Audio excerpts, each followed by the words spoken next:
Eight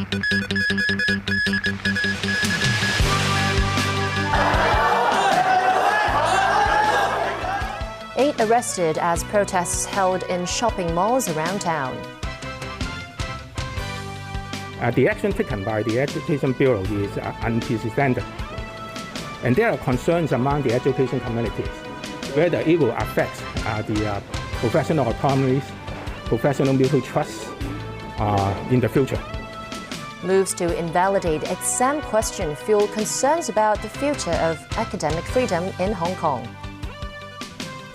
And U.S. Democrats try and push through multi-trillion-dollar coronavirus rescue bill.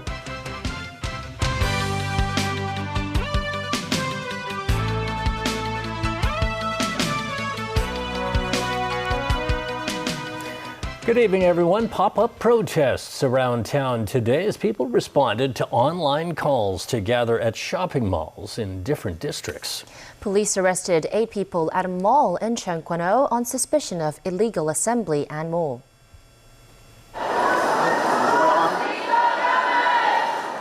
At around 2 p.m., crowds congregated at East Point City in Cheung Kwan O and started chanting protest-related slogans. Police were present 10 minutes later.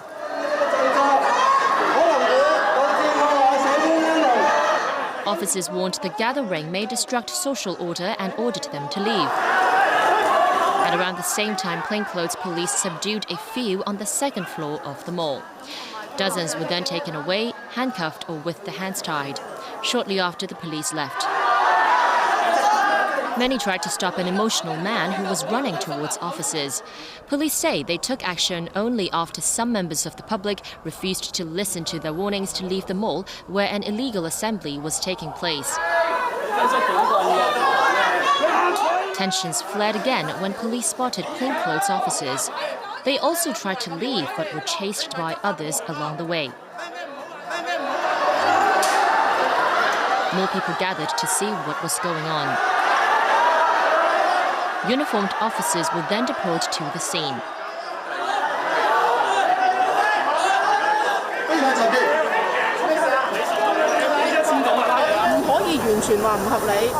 This woman felt police wouldn't be here if people weren't shouting. She says, "I can't say they're entirely unreasonable, but I think demands are demands. That should not disturb other people's lives. A lot of people have already lost their jobs because of the pandemic, yet they're still doing this," she added. This man, however, disagreed. Public members are only here socializing as normal, he said. But the police are inciting people's sentiment or even making excessive arrests, which is only making things worse. Crowds also gathered at Newtown Plaza in Sha Tin at around 3 p.m. Officers set up cordon lines. Some shops closed their doors. In Yoho Mall in Yuen Long, some gathered outside Genki Sushi and Starbucks, affiliated with Maxim's Group, telling customers not to visit again. Meanwhile, a store belonging to Chinese tech company Xiaomi also closed their gates. Well, the fallout continues over a controversial DSE history exam question on Japan's involvement in China in the first half of the 20th century. As Dong Yaonia reports, local educators are worrying that calls to invalidate the question could have serious repercussions on academic freedom. Tensions over this year's DSE history exam paper escalated after the Education Bureau's unusual request yesterday to annul the disputed question. The question from Thursday's DSE history exam asked candidates whether or not they agreed that Japan did more good than harm to China in the first half of the 20th century. Some education workers worry the government's order to invalidate an exam question may affect academic freedom. The action taken by the Education Bureau is unprecedented, and there are concerns among the education communities whether it will affect the professional autonomies, professional mutual trust in the future. To Today, the Federation of Trade Unions petitioned outside the Examinations and Assessment Authority's office, pushing it to invalidate the biased question. The Federation of Education Workers also believes the question should be removed as it played down the impact of Japan's invasion of China and the national pains of war. But groups like the Professional Teachers Union said invalidating the question is unfair to candidates who put much effort and time into their answers. The arguments have extended to a broader discussion about Hong Kong's education system and its goal of nurturing young talents. The state-run Xinhua news agency issued a commentary last night, blasting the exam for beautifying Japan's brutalities of invasion. It said Hong Kong has yet to decolonize its education system, and it must establish a new one in accordance with the one country, two systems principle. An education sector lawmaker said the comment is not fair. We, as teachers, we want them to be responsible, we want them to be knowledgeable, we want them to be independent thinkers at the end of the day. The exam authority has promised to investigate the issue, but didn't indicate when a decision would be made. Dong Yao Nie, TVB News. Meanwhile, 2 staff members at the Examinations and Assessment Authority reportedly resigned yesterday after they allegedly posted anti-government comments on social media. Keith Lowe, a senior manager for the Exam Authority's Liberal Studies Affairs, and another manager he supervised are accused of posting photos of the anti-government protests with comments calling on Chief Executive Carrie Lam to resign. The Exam Authority has refused to comment. Hong Kong recorded no new COVID-19 cases today, keeping the city's tally at 1,052. This amid fears over a potential resurgence in local infections as 3 new cases this week broke a streak of 23 days without a new case. Social distancing measures, including an 8-person per table limit, a 1.5-meter distance between tables at restaurants, and halved capacity in cinemas, are set to expire next Thursday. The government says it will study strategies to boost the development of Ocean Park and the Southern District in the coming 6 months. Secretary for Commerce and Economic Development Edward Yao said this on a radio program this morning, but didn't give any details. Lawmakers are currently vetting a $5.4 billion cash injection for the theme park, which will become insolvent in a matter of weeks. The size of the bailout was cut in half from the proposal made in January as the pandemic, along with rising anti-mainland sentiment in Hong Kong, clouds the city's tourism outlook.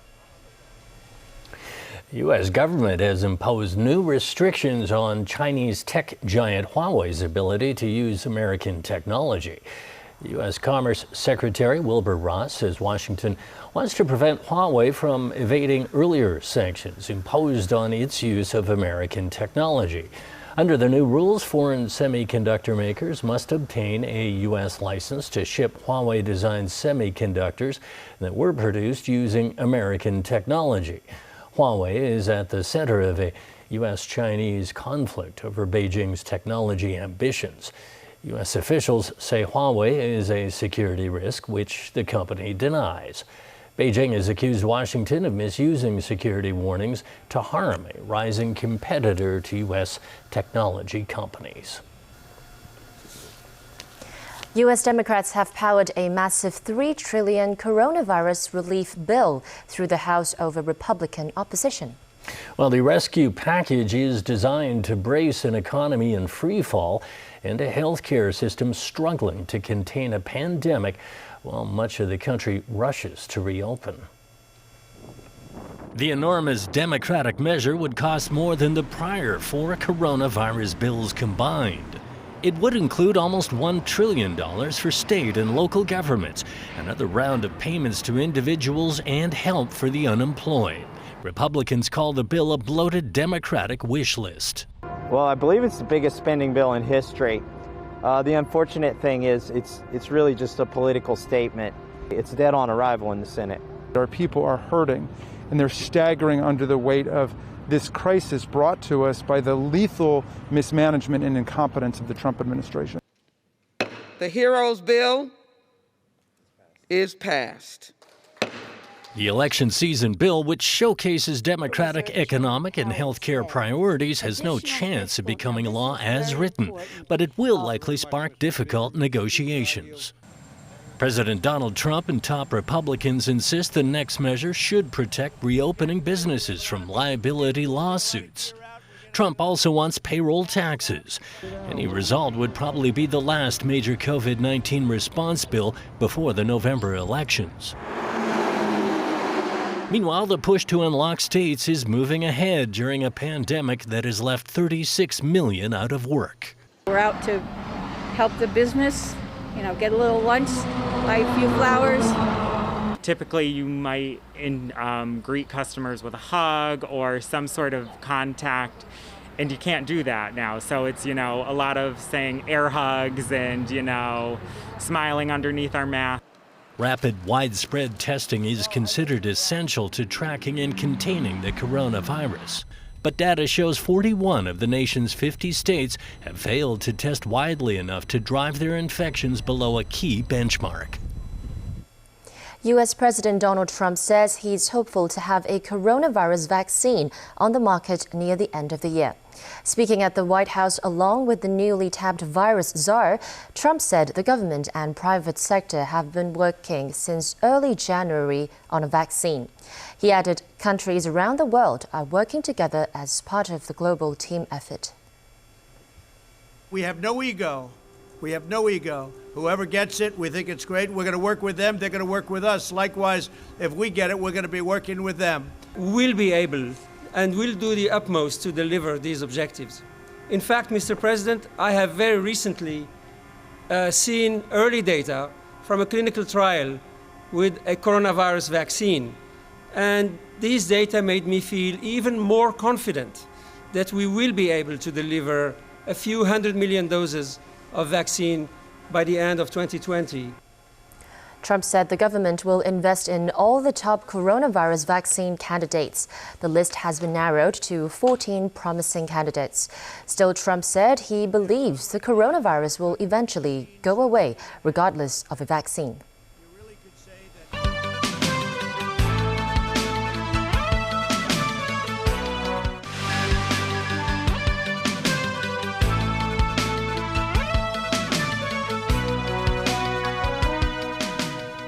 Welcome back to TVB News. An alleged victim of police brutality while in custody at a public hospital last year was today jailed for 6 months for assaulting a police officer. Haley Jo reports. This man, being abused by 3 police officers in a hospital bed with his hands tied, was jailed for 6 months for assaulting a police officer and another man. The story goes back to the hours before he got to this public hospital. On the night of June 25th in Shangshui, 62-year-old Chung Chi-hwa, who was drunk at the time, got into an argument with a man over political issues. Chung hit the man, and a police officer was also hit by Chung in the face. He was taken into custody and put inside a hospital room with padded walls and floors usually kept for psychotic patients. Surveillance camera footage revealed shocking scenes of 3 officers abusing Chung. They were arrested and charged with assault and misconduct in public office and suspended from work in August last year.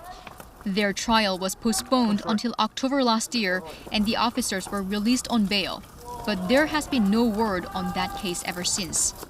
Today, at the Fanling Magistrates Court, Chung pleaded guilty to 2 charges against him: assault occasioning actual bodily harm and assaulting a police officer. During mitigation, he said he and his family are still in great pain after the ill treatment he suffered at the hospital and promised he would never drink again. He was denied bail. Haley Jo, TVB News. The case of 2 students arrested on suspicion of destroying the property of a drinks store in Shatin has been adjourned until June 29th. They were among those who responded to online calls to gather in Newtown Plaza in Shatin on Wednesday. They allegedly crashed into Haiti and damaged 2 cash registers and 1 octopus card machine worth a total of more than $15,000.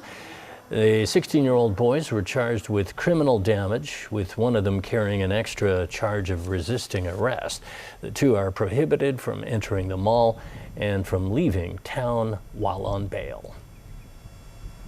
Overseas again, Britain's Health Secretary is defending the easing of lockdown restrictions, despite the UK still having quite a high transmission rate in some parts of the country. Well, we set out the 5 tests in advance, and one of the tests is that R isn't above 1. And in fact, so the data that has been published actually confirms that test rather than the opposite. But everybody can play their part in keeping R below 1 and pushing R down. And you can do that by following the social distancing rules. Brazil has lost its second health minister in a month after President Jair Bolsonaro's appointee quit yesterday. The latest setback signals a government falling apart in trying to manage the COVID-19 crisis, the worst in South America. Leslie Tang has more. Another one bites the dust. Brazil's new health minister, Nelson Teich, has quit after less than a month in office. A vida é feita de escolhas. Life is made of choices, and today I chose to leave. I tell you that I gave the best of me during the period I spent here, he said. He did not take any questions. His resignation signals continued upheaval in the country's battle with COVID-19 as Brazil's president, Jair Bolsonaro, continues to prioritize the economy in Latin America's virus hotspot. The governor of Sao Paulo said the move shows the insensitivity, intolerance, and inability of the president. The news sent outraged residents banging pots and pans from their windows. The ex-health minister's departure comes a day after Bolsonaro told business leaders that he would ease rules for using chloroquine to treat patients. Teich has frequently questioned the effectiveness of the drug and warned of its side effects. He also expressed surprise at a recent press conference when he learned of a presidential decree allowing gyms, beauty parlors, and hairdressers to open for business. Brazil reported a daily record of more than 15,000 new cases on Friday and more than 800 fatalities. In April, Bolsonaro fired Teich's popular predecessor, Luiz Henrique Mandetta, who often butted heads with Bolsonaro over how to respond to the pandemic. The president has been globally criticized for telling Brazilians to ignore restrictions to curb the spread of the virus. He has also likened it to a little flu. Leslie Tang, TVB News. The World Health Organization says scientists and researchers are working at breakneck speed to find ways to tackle COVID-19. But it warned the pandemic can only be beaten with equal distribution of medicine and vaccines around the world. Global solidarity will accelerate science and expand access so that together we can overcome the virus. Until everyone is protected, the world remains at risk. The WHO said traditional market models will not be effective to deliver at the scale needed to cover the entire globe. It will hold the World Health Assembly next week, its biggest annual event. World leaders and health ministers are expected to take part. That's probably good news for the Golden State Warriors looking ahead to next season. Very encouraging too. That is the news for tonight. Thanks for watching. Good night.